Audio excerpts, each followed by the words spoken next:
So we've asked for some additional resources for our children. We've asked them to reinstitute a teacher that was cut this year in the 4th grade, and we've asked for some more money for additional academic intervention and things like that. Anyone else? Anyone else? Be heard now. It's very important because they'll be listening. Who are you? Sure. South Orange Maple Online Radio Experience. It's a live online radio program. It's on every night from 8 to 9:30 every night. You're actually live on air right now. Okay. Well, that's. And we do have a lot. We do have a lot of listeners. And if you want, you can go back tonight, and you can listen to the podcast. So it's rebroadcast 24 hours a day, 7 days a week. All right. So I wish you all the best of luck. Thank you so much. I know St. Boyden is a wonderful school, and I hope the Board of Education listen to your plight. Okay. Okay. Thank you. And there you have it. Just a quick word here. We actually live on air, okay? Just so you know, we are live on the South. We are live on the South Orange Maple Online Radio Experience. So could you come in here for a little minute too? So what is? I know I went to school I was a big sports person in high school, and I know sometimes parents could take things kind of the wrong way, as far as the coach might be looking out for the best interests of the kids, and they may use, tough language, so to speak.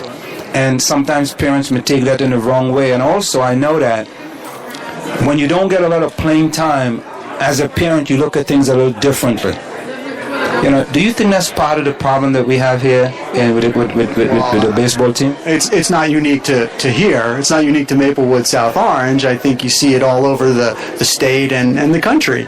But something to keep in mind is that parents get their information from their kids.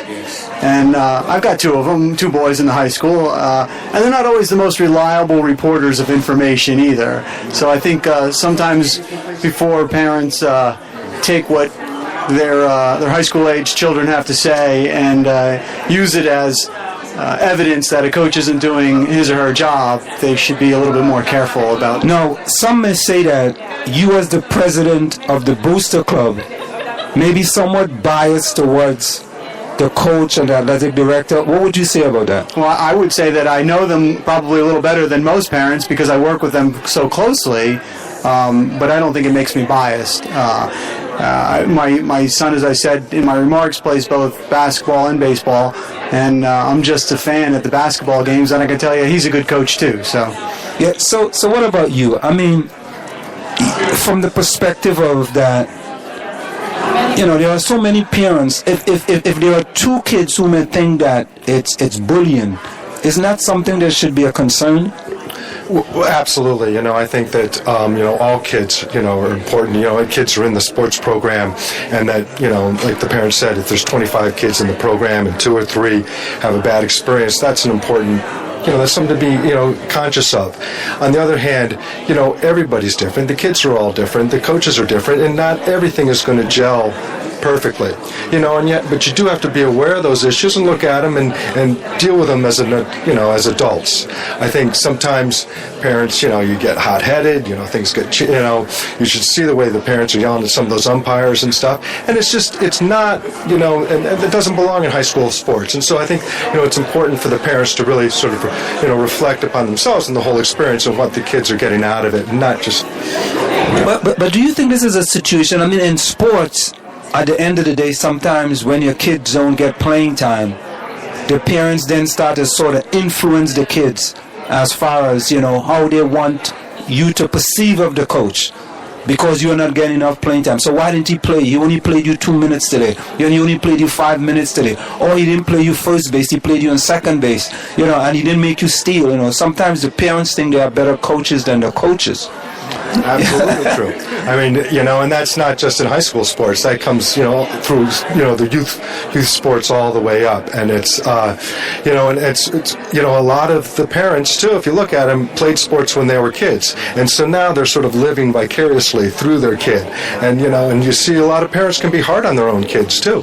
So there's a lot of gray area. It's not black and white, But it's difficult as a coach to sit there and hear parents talking all these bad things about you and knowing that, you don't make $1 million, doing this job, and you gotta like it in order for you to do it because you spend so much time. I know. Absolutely. Because I coached track and field in high school. Sure. So I'm talking from an experience, and you can't please all of the parents. Cannot. You're absolutely right. It doesn't matter what you do. You're trying your best. It's those two parents that can make it really bad for you. And what do you say about that? That's true. Well, it goes back to the old adage, one bad apple in the barrel can, really affect a lot of other apples around it. And so it's, it's a matter of perspective. I mean, I also grew up in track and field. I was a runner when I was a kid. And, what sports meant to me was, it was really just a fabulous thing after school. And, back in the day, we were doing sports every season, different sports. Went from cross country to hockey to track, did the play, sang in the choir, and now kids are so limited in focus, they tend to focus in on one sport, and I think that's a real problem. I think that kids should be encouraged to really do a variety of activities. It just seemed to me that once one parent has some difficulties with their coach, they could then rally other parents to find difficulties with the coach, because it's like, you were there trying your best and working hard for the kids. You try, and to be honest with you, some of the kids just are not that good. Let's be very honest. Some of the kids and their parent might think that their kid are much better. In their mindset, they're thinking that this kid is much better. He's sitting on the bench, and if the coach is trying to make him a better player, the parent may think that, he's going over on a board with this kid. Yeah, it's not even a matter necessarily of playing time. I mean, the reality is with baseball and at Columbia, there haven't been a whole lot of kids cut from the team. So we're glad to have kids come out and try out.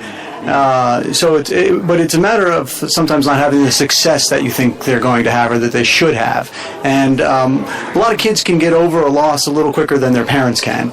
And for the parents, it really eats at them. And you know what? It's no different than me rooting for my Mets. When they lose a game, it really eats at me, But if I feel that I have a chance to influence that by, speaking to my kid, I may make a bad situation worse. And I think you see that with parents. Keep in mind, though, too, is that these kids are, on the field 6 days a week. They're playing a few games a week, too, but it really happens in practice. And that's where, you may see a ground ball or two during a game. In a practice, you're going to see 8, 9, 10 of them. So that's really where you look to improve as a player and connect with the coaches. Okay, thank you guys so much. All right, don't forget, listen to the South Orange Maple Online Radio Experience. And I give you thank you so much. We are still here. We are trying to see. I don't know if Coach, I don't know if you want to say anything, but I was just listening, and I feel kind of bad for you because I'm a coach. No, I do, because I coach track and field at Archery Prep, and the last thing I want is for the parents to think that, I'm not doing the right thing for the, and I know as a coach, you're trying to do the best for all the kids, but it's not easy, you all right. I'd rather not comment right now. But I wish you all the best. I saw your emotion in this situation when you hear these comments about. Sure, I was emotional, but it's because I care. That's why.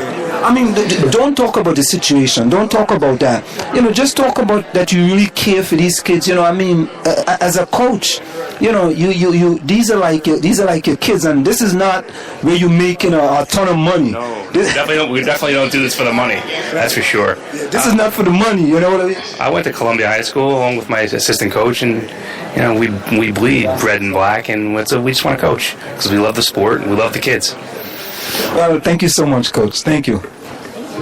And there you have it, ladies and gentlemen. The coach of Columbia High School just making a statement. We're going to get out of this way here. And we are still live on the South Orange Maple Online Radio Experience. So as they continue, I'm going to get out of their way. We are still broadcasting live on the South Orange Maple Online Radio Experience. Let me go out here and see if I could get some other people. You know, yeah. So, yes, they're going to reconvene here. Back all the set boy and parents are still here. So I think what we're going to do as they start back, we're going to wrap up here from the Board of Education meeting at the South Orange Maple Online Radio Experience, coming to you every Monday through Friday from 8 to 9:30 p.m. From where I sit, this is it. The clock on the wall said that's all. I like this table. I've got to go. Remember, hard work beats talent when talent does not work hard. And for every 60 seconds of anger, you lose 1 minute of happiness. See ya. Same Soma time, same Soma channel. Later.